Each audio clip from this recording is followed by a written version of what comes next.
Aishwarya, Anna baby, and if you could please unwrap.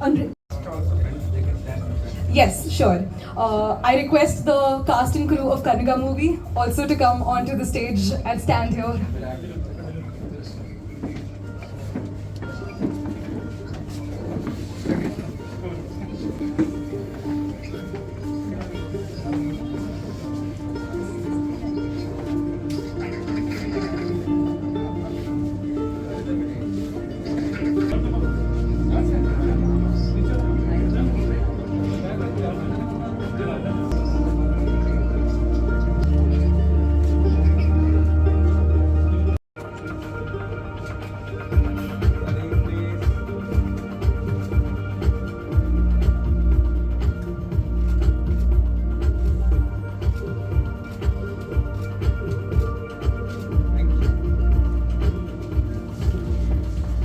Thank you, dear guests.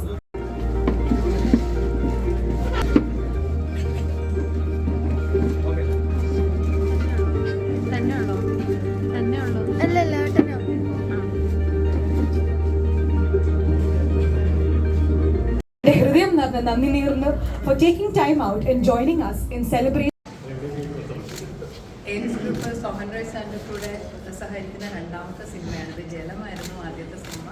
ഇതിപ്പോൾ കർണിക. ഇത് ഒരു കൂട്ടം cinema ഒരുപാട് ആഗ്രഹിക്കുന്ന സിനിമയിലേക്ക് വരണം എന്ന് ഒരുപാട് സ്വപ്നങ്ങൾ നടന്ന ഒരു കൂട്ടം ചെറുപ്പക്കാരായ ആൾക്കാരെ ശരിക്കും പ്രോപ്പറായിട്ട് ലോഞ്ച് ചെയ്യാൻ വേണ്ടിയിട്ട് ചെയ്തൊരു സിനിമ. അത്രയും അങ്ങനെ എടുത്തൊരു ഇനിഷ്യേറ്റീവ് കൂടെയാണ്, സോഹൻ സാറിൻ്റെ അടുത്തൊരു ഇനിഷ്യേറ്റീവ് കൂടെയാണ് ഈ സിനിമ. അപ്പോൾ ആ സിനിമയുടെ ഭാഗമാകാൻ കഴിഞ്ഞതിൽ ഒരുപാട് സന്തോഷമുണ്ട്. വളരെ നല്ലൊരു ട്രെൻഡായിരുന്നു. എനിക്ക് കേട്ടപ്പോൾ വളരെയധികം ഇൻട്രസ്റ്റിംഗ് ആയിട്ട് തോന്നുന്നു. നമ്മൾ ഷൂട്ട് ചെയ്ത് വന്നപ്പോഴത്തേക്ക് അത് വളരെ മനോഹരമായിട്ട് വന്നിട്ടുണ്ട്. തോന്നുന്നു നിങ്ങൾക്ക് എല്ലാവർക്കും ഇഷ്ടമാവും. ഒരു ഹൊറർ ഇൻവെസ്റ്റിഗേഷൻ ത്രില്ലറാണ്. കുറേ നാളായി ഇങ്ങനത്തെ ജോണറിലൊരു സിനിമ വന്നിട്ടുണ്ട്. തീർച്ചയായിട്ടും എല്ലാവർക്കും ഇഷ്ടപ്പെടുന്ന തരത്തിലുള്ള ഒരു സിനിമയാവട്ടെ. അപ്പോൾ തീർച്ചയായിട്ടും നിങ്ങൾ ഇത്തരത്തിൽ ഒരു കൂട്ടം ആൾക്കാരുടെ മൊത്തം ഒരു എഫേർട്ടാണ്. നിങ്ങളുടെ എല്ലാവരുടെയും സപ്പോർട്ട് പ്രതീക്ഷിക്കുന്നു. Thank you so much.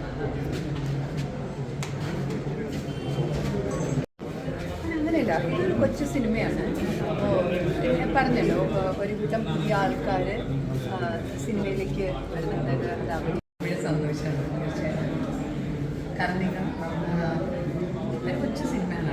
കൊച്ചു സിനിമയാണ്. ഒരു കൂട്ടം പുതിയ ആൾക്കാർ എല്ലാ മേഖലയിലും കുറേ വർഷങ്ങളായിട്ടുള്ള സ്ക്രീനറിലാണ് എല്ലാവരും കാണുന്നത്. പക്ഷെ ആ ക്യാരക്ടറിനൊരു ചേഞ്ച് അത് നല്ലതായിരുന്നു. അതൊക്കെ അപ്പോൾ അതെല്ലാവരും പറഞ്ഞു അതിനൊരു പുതുമയുണ്ട്. അതായത് സ്ഥിരം കാണുന്ന ഒരു പ്രിയങ്ക ഇത് ജസ്റ്റ് മാറി കണ്ടതിൻ്റെ അത് എനിക്ക് തോന്നിയില്ലേ. അപ്പോൾ അതെ, എപ്പോഴും നമ്മൾ ചെയ്യുന്ന ഒരു കല ഇങ്ങനത്തെ ഒരു അറ്റംപ്റ്റ് തീർച്ചയായിട്ടും എന്തെങ്കിലുമൊക്കെ വ്യത്യസ്തതകൾ ഉണ്ടാവുന്നത്. ക്യാരക്ടർ കാഴ്ചപ്പാടുകൾ വ്യത്യാസമാണ്.